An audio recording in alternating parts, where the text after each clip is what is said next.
नमस्कार विद्यार्थी मित्रांनो आणि पालकांनो, तुमचं सर्वांचं गुरुद्रोणा सायन्स अकॅडमीच्या या डिजिटल प्लॅटफॉर्मवरती मी पुन्हा एकदा स्वागत करतोय। विद्यार्थी मित्रांनो आणि पालकांनो, आजची बातमी आपल्या सर्वांसाठी अतिशय महत्त्वाची बातमी आहे आणि ही बातमी आहे करियर ओरिएंटेड। काय आहे की कोविड नंतर एका फील्डमध्ये आमूलाग्र बदल झाले आणि ते फील्ड म्हणजे फार्मास्युटिकल सायन्स। येस, फार्मासिस्ट, जिथे आपण B pharmacy, D pharmacy, pharma D आणि रिसर्च ओरिएंटेड वर्क करतो, त्या फील्डमध्ये इतका मोठा बदल झाला आणि ह्या बदलाचं कारण पण तितकं स्पेशल आहे। ते म्हणजे आपल्या देशाचे पंतप्रधान माननीय नरेंद्रजी मोदी साहेब।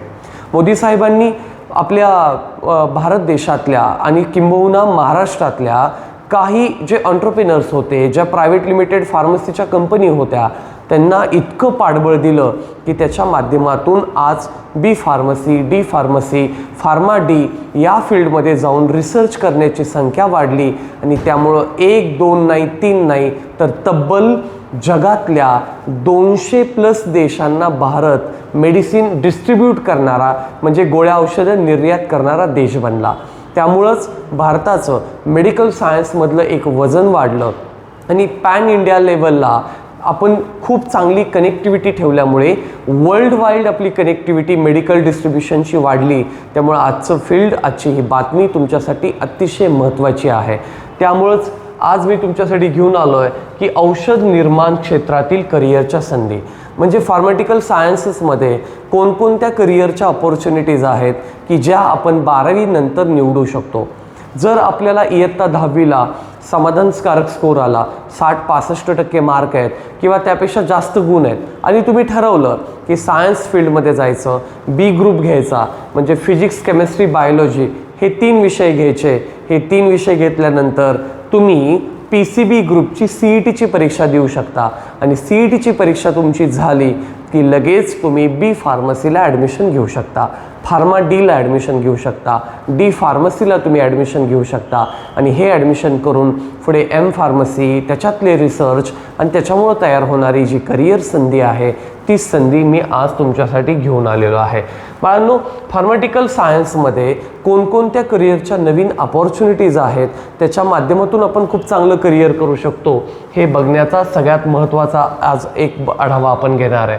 फार्मास्युटिकल क्षेत्र आरोग्य व्यवस्थेचा अतिशय महत्त्वाचा एक इम्पॉर्टंट भाग बनून बसलेला आहे। भारत देशाची लोकसंख्या 150 कोटींच्या पार आहे, जगाची लोकसंख्या 800 कोटींपेक्षा जास्त आहे आणि दररोज प्रत्येक घरामध्ये कोणाला ना कोणाला BP, ब्लड प्रेशर, शुगरची गोळी चालू असते, रक्त पातळ होण्याची गोळी चालू असते, कोणाला अनेक वेगवेगळ्या व्याधी चालू असतात। त्यामुळे प्रत्येकाच्या घरामध्ये आज ह्या फार्मास्युटिकल सायन्समधलं प्रोडक्ट घरामध्ये आपल्या येत आहे। त्यामुळं आपल्या लोकांना, आपल्या कम्युनिटीला आणि भारत देशाबरोबर जगाला सर्व करायचं असेल तुम्हाला चांगल्या वेनं, तर तुमच्यासाठी मेडिकल फील्डच्या जोडीला अतिशय महत्त्वाचं फील्ड आहे ते म्हणजे फार्मास्युटिकल सायन्स। तर त्या फील्डबद्दल मी घेऊन आलो आहे। नवीन औषधे, लसी, उपचार पद्धती, विकास या क्षेत्रात करण्यासारखं खूप आहे। संशोधन करणं म्हणजे रिसर्च करणं, उत्पादन वाढवणं, प्रोडक्टची गुणवत्ता वाढवणं, असे वेगवेगळ्या फील्ड्स आपल्याला याच्यात जाऊन पुढे मिळणार आहे। भारत आणि औषध उद्योगाचे स्थान आता कुठे आहे तर मी मगाशी सांगितलं होतं तुम्हाला, भारतातून तब्बल 200पेक्षा अधिक, तुम्ही इथे बघू शकता, तब्बल 200पेक्षा अधिक देशांना आपण गोळ्या औषधं त्या ठिकाणी डिस्ट्रीब्यूट करून देतोय आणि ही काही छोटी गोष्ट नाही आहे। ह्या गोष्टीमुळे 200पेक्षा अधिक देशांना आपण औषध निर्यात करतोय आणि सुमारे जागतिक औषध उत्पादनात भारताचा 10% वाटा आहे। It's not a joke, 10% contribution इंडियाचं हे वर्ल्ड वाईड सांगतोय मेडिसिन डिस्ट्रीब्यूट करण्यामध्ये आहे। त्याच्यामुळं ही आपल्यासाठी अतिशय एक महत्त्वाची गोष्ट आहे। प्रामुख्यानं अमेरिका, युरोप, जपान, ऑस्ट्रेलिया या मोठ्या देशांना सुद्धा मेडिसिन डिस्ट्रीब्यूट करण्याचं काम हा आपला भारत देश करतो। त्यामुळे ही अतिशय मोठी बातमी आपल्या सर्वांसाठी या ठिकाणी मी घेऊन आलेलो आहे। त्यानंतर 3 नंबरचा पॉईंट कोणता आहे ते की औषध निर्माण उद्योगामध्ये वेगानं वाढ होती आहे। मी मगाशी तुम्हाला सांगितलं की महाराष्ट्रात सुद्धा खारीचा वाटा आपल्या पुणे सिटीमध्ये डॉक्टर सायरस पुनावाला यांची जी कंपनी आहे फार्मसीची, त्याच्या थ्रू आपण इतक्या मोठ्या लेवलला डिस्ट्रीब्युशन करतोय, त्याच्या एका नवीन प्लांटचं उद्घाटन कोविडमध्ये 2020ला स्वतः देशाचे पंतप्रधान नरेंद्रजी मोदी आले होते आणि त्यांनी डॉक्टर सायरस पुनावाला यांच्या कंपनीमध्ये जाऊन तिथे त्या कंपनीच्या नवीन प्लांटचं उद्घाटन केलं आणि आपण तिथे लसी बनवल्या कोविडवरच्या, आणि म्हणून भारत देशाला एक वेगळ्या लेवलची सिक्युरिटी आपल्याला त्या ठिकाणी मिळाली. त्यामुळं कुठेतरी या गोष्टी खूप इम्पॉर्टंट आहेत की या फील्डमध्ये कुठल्या लेवलचे आपल्याला पुढे जाऊन एक मोठं योगदान देता येऊ शकतं. औषध निर्माण उद्योगाला वेगात वाढ मिळाली. कोविड-19 नंतर आपल्याला देशात महत्त्वाचं एक देशाचं आपलं जगामध्ये स्थान वाढलं आणि भविष्यात रोजगाराच्या मोठ्या संधी उपलब्ध झालेल्या आहेत. त्यामुळे बाळांनो, तुम्हाला जर असं वाटत असेल की या फील्डमध्ये आम्ही आमचं करिअर करावं, तर 10वी नंतर तुम्हाला 11वी आणि 12वी सायन्समध्ये करिअर करणं, PCB ग्रुप घेऊन करिअर करणं हे खरंच खूप गरजेचं आहे. म्हणजे तुम्ही त्या लेवलला जाऊ शकता. करिअरचे विविध पर्याय कोणकोणते आहेत? जर तुम्ही फार्मसीला गेलात, B फार्मसी केली, M फार्मसी केली, त्याच्या आधी D फार्मसी झाली असेल, फार्मा D झालं असेल तुमचं, डॉक्टरेट केलं तुम्ही, समजा PhD केली, तर तुमच्यासाठी वेगवेगळ्या संधी आहेत. तुम्ही संशोधन व विकास म्हणजे रिसर्च अँड डेव्हलपमेंट हा अतिशय महत्त्वाचा पार्ट आहे. रिसर्च अँड डेव्हलपमेंट हे जर आपण करायला त्या फील्डमध्ये गेलो, फॉर एक्झाम्पल आज प्रत्येकाला कोणाच्या ना कोणाच्या घरात BPची शुगरची गोळी चालू आहे आणि त्या रोज तुम्हाला सकाळ संध्याकाळ 2 टाईम गोळ्या खाव्या लागतात. जास्तीत जास्त गोळ्या खाल्ल्यामुळं आपल्या किडनीवरती पण इफेक्ट त्याचा होतो आणि it may harmful for your kidneys, हे तुम्हाला माहिती आहे, पण तरी देखील गोळ्या खाण्याशिवाय पर्याय नसतो. हेच जर फार्मसीमध्ये रिसर्च आणि डेव्हलपमेंटमध्ये एखाद्या मुलानं पेटेंट घेतलं की आज जर तुम्ही BP शुगरची गोळी खाल्ली तर पुढचे 8 दिवस गोळी खायची गरज नाही. Yes, the things can be possible. आणि या गोष्टीमुळे तुम्ही एक नवीन पेटेंट पण मिळवू शकता आणि तुम्ही फार्मसीतला एक चांगला रिसर्च पण करताय की जेणेकरून बॉडीला तुमच्या कुठला हार्म अफेक्ट होणार नाही आहेत. त्यामुळं R&D डिपार्टमेंटमध्ये तुम्हाला खूप मोठ्या लेवलला संधी त्या ठिकाणी मिळणार आहे. मॅन्युफॅक्चरिंगमध्ये आज बऱ्याचशा नवीन प्रायव्हेट लिमिटेडच्या कंपनी त्या ठिकाणी येत आहेत, LLP मधल्या कंपनी त्या ठिकाणी येत आहेत आणि त्यामुळं फार्मसीमध्ये सुद्धा खूप मोठ्या लेवलचं मॅन्युफॅक्चरिंग म्हणजे डेव्हलपमेंट, उत्पादन वाढवणं आपण त्याला म्हणूयात. मॅन्युफॅक्चरिंग वाढल्यामुळेच आपण जगामध्ये 10% आपण आपलं स्थान बनवलं आहे गोळ्या औषधं डिस्ट्रीब्यूट करायला. जगामध्ये 200+ देशांना आपण त्या गोष्टी देतोय. It's not a joke guys. So it is very important to all of us. तिसरं डिपार्टमेंट म्हणजे क्वालिटी कंट्रोल म्हणजे गुणवत्ता नियंत्रण. कुठलंही प्रोडक्ट बनवत असताना त्या प्रोडक्टची क्वालिटी कोणत्या लेवलची आहे. आज BP शुगर कंट्रोल करायला किंवा रक्त पातळ करायला जर तुम्हाला हार्ट अटॅक आला असेल, तुमची बायपास सर्जरी झाली असेल, ब्रेन स्ट्रोक तुम्हाला बसला असेल, ऑर्थोपेडिकच्या कुठल्या टॅबलेट्स तुमच्या असतील, गॅस्ट्रोशी रिलेटेड कुठल्या टॅबलेट्स तुमच्या असतील, प्रत्येक टॅबलेट जी तयार आपण करतो, प्रत्येक गोळ्या औषधं जी तयार करतात, प्रत्येक कंपनीच्या हे वेगवेगळे डिपार्टमेंट आहेत. R&D डिपार्टमेंट वेगळं आहे, research and development, manufacturing development department आहे, क्वालिटी कंट्रोल डिपार्टमेंट वेगळं आहे आणि ह्या प्रत्येक डिपार्टमेंटचे कंट्रोल्स वेगवेगळे कोऑर्डिनेटर्सकडे असतात, वेगवेगळ्या हेड्सकडे असतात.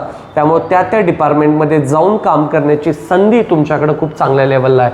त्यानंतर क्वालिटी ॲश्युरन्स नावाचं एक वेगळं डिपार्टमेंट आहे, तिथेही जाऊन तुम्ही काम करू शकता. म्हणजे तुमचं जे उत्पादन तुम्ही तयार करताय त्याचा ॲश्युरन्स लोकांना देण्यासाठी प्रक्रियेचे हे प्रॉपर सगळे ॲलिगन्सेस राखण्यासाठी तुम्ही क्वालिटी कंट्रोल ॲश्युरन्समध्ये काम करता. त्यानंतर क्लिनिकल रिसर्च हा एक महत्त्वाचा पॉईंट आहे. क्लिनिकल रिसर्च कोणतीही नवीन केमिकल फॉर्म्युला तयार करणं, तो फॉर्म्युला तयार केल्यानंतर नवीन तयार झालेलं जे प्रोडक्ट आहे, जे रसायन आहे, ते नक्की कोणत्या प्रोडक्टसाठी उपयोगाचं आहे, कोणत्या बॉडीच्या डिसीजसाठी ते उपयोगाचं आहे हे बघणं खूप गरजेचं आहे. त्यामुळे या डिपार्टमेंटमध्ये सगळ्यात जास्त लोक इंटरेस्टेड असतात काम करायला फार्मसीची. आणि मग एकदा तुमचे सगळे प्रोडक्ट तयार झाले की लगेच मग ते बाहेर मार्केटमध्ये पाठवण्यासाठी MRची गरज असते, मार्केटिंग रिसोर्सेसची गरज असते, सेल्स पर्सनची गरज असते. त्यामुळे हे वेगवेगळे सगळे फील्ड आहेत, ह्या फील्डमध्ये आपण काम करू शकतो. तुम्ही याच्यामध्ये B फार्मसी करू शकता, डी फार्मसी करू शकता, फार्मा डी करू शकता, त्याच्याचबरोबर तुम्ही रिसर्च PhD मध्ये जाऊन करू शकता, त्याचबरोबर बायोटेक्नॉलॉजी असेल, मायक्रोबायोलॉजी असेल आणि MSc केमिस्ट्री पण चालेल बरं का. याच्याचबरोबर आपण इंजिनिअरिंगमध्ये बीटेक जर केमिकलमधून केलं, त्यासुद्धा बीटेक केमिकल झालेल्या मुलांना इकडे येण्याची खूप मोठ्या लेवलला एक संधी मिळते. त्यामुळं आपण बघितलं पाहिजे की कशा लेवलला आपण जाऊन पुढे काम करू शकतो. आता मी जे तुम्हाला उदाहरण दिलं, जे नरेंद्र मोदी साहेब पुण्यामध्ये आले होते, डॉक्टर सायरस पुनावाला यांचा सिरमचा जो प्रोडक्ट आहे, जो प्लांट आहे, त्याच्या उद्घाटनाला त्यावेळेस ह्या सगळ्या वेगवेगळ्या डिपार्टमेंटची ओळख स्वतः त्यांना पुनावाला यांनी आपल्या नरेंद्र मोदी साहेबांना करून दिलेली होती. आजही त्याचे सगळे विक्टम्स आपल्याला यूट्यूबवरती पाहायला मिळतात, इव्हिडन्स पाहायला मिळतात आणि त्याचा परिणाम असा झाला की जगामध्ये आपल्याला गोळ्या औषधं डिस्ट्रीब्यूट करण्याचं प्रमाण खूप मोठ्या लेवलला वाढलं गेलं. त्यासाठी आवश्यक तुमच्यात काय क्वालिटीज तुमच्यामध्ये असायला पाहिजेत. जर तुमच्याकडे सायन्सचा एक अँगल पाहिजे, वैज्ञानिक दृष्टिकोन पाहिजे, संशोधनाची आवड पाहिजे, म्हणजे सायंटिफिकल तुम्हाला रिसर्च करणं, ट्रायल्स करणं नवीन नवीन केमिकलचे, याची एक वेगळी हॉबी तुम्हाला असायला पाहिजे. तुमचं ऑब्झर्वेशन क्षमता म्हणजे तुमची निरीक्षण करण्याची क्षमता, ऑब्झर्वेशन लेवल तुमची खूप जबरदस्त पाहिजे, जेणेकरून तुम्ही खूप चांगल्या लेवलला तिथे काम करू शकता. टेक्निकल नॉलेज तुमच्याकडे पाहिजे आणि सगळ्यात महत्त्वाचं संवाद कौशल्य म्हणजे communication skill. It is very important. ह्या वेगवेगळ्या गोष्टी जर तुमच्याकडे असतील तर फार्मसीमध्ये खूप जास्त करिअर तुम्ही चांगलं त्या ठिकाणी करू शकता. वर्किंग एरिया तुम्ही कंपनी बनवू शकता, LLP मध्ये असेल, प्रायव्हेट लिमिटेडमध्ये असेल. काही कंपन्या तर आता प्रायव्हेट लिमिटेडच्या अशा आहेत की त्यांचं कोलॅबरेशन हे स्टेट गव्हर्नमेंटशी आणि केंद्र सरकारशी सुद्धा आहे. त्यामुळे ह्या पण गोष्टी आपल्यासाठी खूप इम्पॉर्टंट आहेत. संशोधन संस्था, वेगवेगळे हॉस्पिटल्स, सरकारी औषध विभाग, क्लिनिकल रिसर्च संस्था, अशा वेगवेगळ्यांशी तुम्ही कनेक्टेडली काम करू शकता.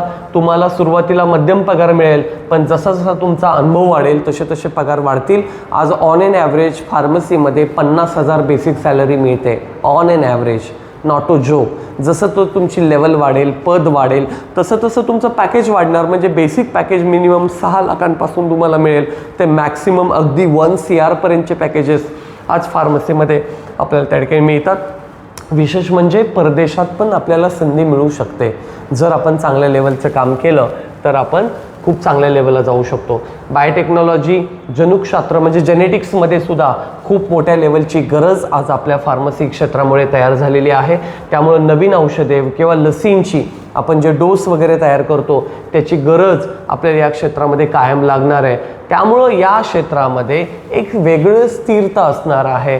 प्रतिष्ठित आणि वाढत्या संधीचं क्षेत्र हे आपलं असणार आहे. त्यामुळे माझी सर्वांना विनंती आहे, जसं आपण IIT इंजिनिअरिंगकडे बघतो, जसं नीट UGकडे बघतो, तसं MSTCकडे आपण CETकडे आपण PCB ग्रुपला घेऊन बघावं, जेणेकरून फार्मसीमध्ये आपल्याला एवढ्या मोठ्या चांगल्या संधी त्या ठिकाणी मिळणार आहेत.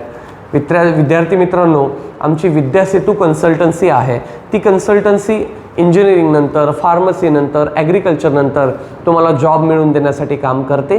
त्याचबरोबर तुम्हाला प्लेसमेंट हव्या असतील, इंटर्नशिप हवी असेल पुण्यासारख्या शहरामध्ये, तर आमच्या विद्यासेतू कन्सल्टन्सीच्या रेफरन्सनं तुम्हाला पटकन जॉब मिळेल. त्यामुळे आमच्या विद्यासेतू कन्सल्टन्सीला कॉन्टॅक्ट करायला अजिबात विसरू नका.